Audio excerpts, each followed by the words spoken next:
give life to our little friend. Moving on the screen, he's got 2 pointy ears and can be seen moving in the halls behind the scenes. He's listening and always moving, following and choosing, steady and improving. Then one day you pulled the spring and you reanimated our little Bendy. Bendy and the ink machine.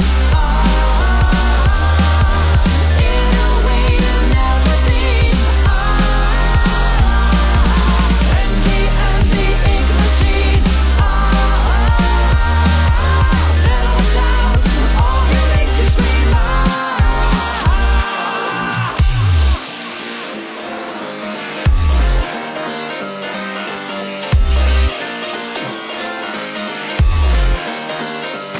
He's got a friend named Boris that loves to play that good old music from the day. In a big large band with all his friends, the clarinet was there for him till the end.